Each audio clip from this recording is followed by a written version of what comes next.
Когда женщина отправилась в Кентербери и другие регионы Испании, она думала, что проведет время в тишине и спокойствии. К сожалению, она столкнулась с трудностями при переправе через реку и чуть не утонула. Она позвала на помощь, и в этот момент появился могучий дикий медведь и совершил нечто шокирующее и неожиданное.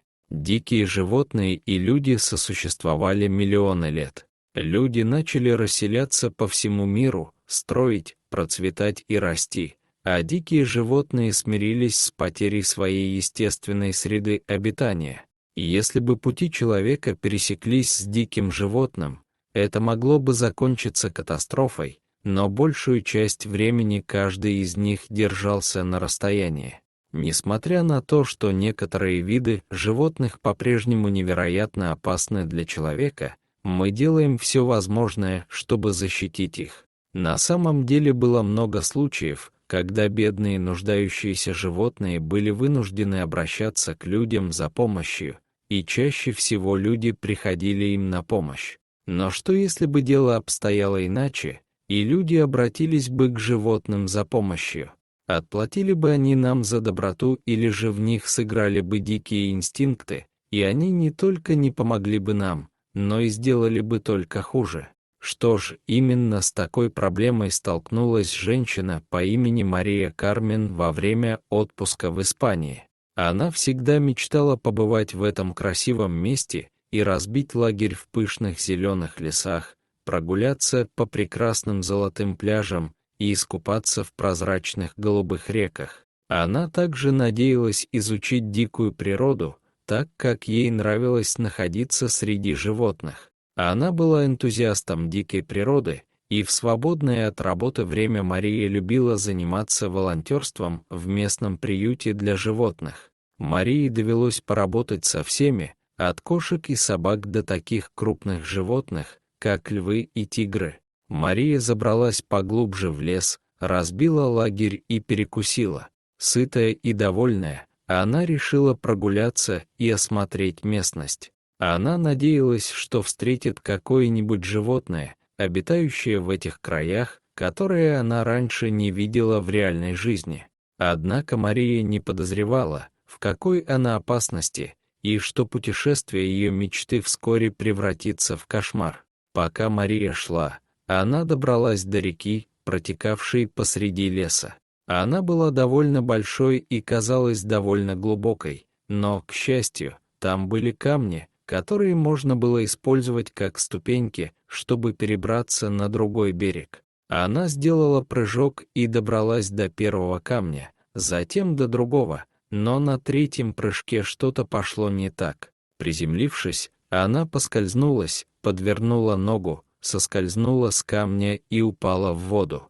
Несмотря на то, что день был теплым и солнечным, вода была на удивление холодной. Было так холодно, что у Марии перехватило дыхание. Ее тело напряглось, и она несколько долгих и страшных мгновений не могла пошевелиться. Вода заполнила легкие, а она закашлялась и в панике вынырнула на поверхность. Она потянулась к камню, с которого только что упала, надеясь выбраться, но вода текла на удивление быстро и унесла ее вниз по реке. Мария изо всех сил старалась удержать голову над водой, но от холода у нее начали неметь руки и ноги. Она немного повертелась и позвала на помощь, но вокруг в лесу не было никого, кто мог бы ее услышать. Она подумала, что ей удастся подплыть к берегу и подобраться достаточно близко, чтобы встать, но ее руки и ноги не слушались и почти не двигались. Мария увидела, как ее жизнь пронеслась перед глазами, а вода продолжала плескаться у нее над головой. Но затем произошло нечто, чего она никак не ожидала. Пока женщина барахталась и пыталась удержать голову над водой, на берегу реки появился гигантский медведь и посмотрел на тонущего человека. Это еще больше повергло Марию в панику. Жестокость и порочность медведей были печально известны, и, несмотря на свою любовь и уважение к этому крупному животному, Она не хотела встречаться лицом к лицу с ним в дикой природе, особенно когда она уже оказалась в такой опасной для жизни ситуации. В испанском регионе Кентербери обитало около 300 медведей-гризли. Это мощные хищники, которые находятся на вершине пищевой цепи, и поэтому им нечего бояться. У них гигантские зубы, а когти могут быстро расправиться с любым противником. Но, несмотря на это, они в основном питаются ягодами, фруктами и кореньями. Однажды Мария уже встречала медведя и помнила, как была потрясена его размерами. Это были поистине огромные и великолепные хищники, с которыми шутки плохи. Но этот медведь услышал отчаянные крики Марии и пришел посмотреть, в чем дело. Он долго стоял, просто наблюдая, прежде чем войти в воду и быстро поплыть к тонущей женщине.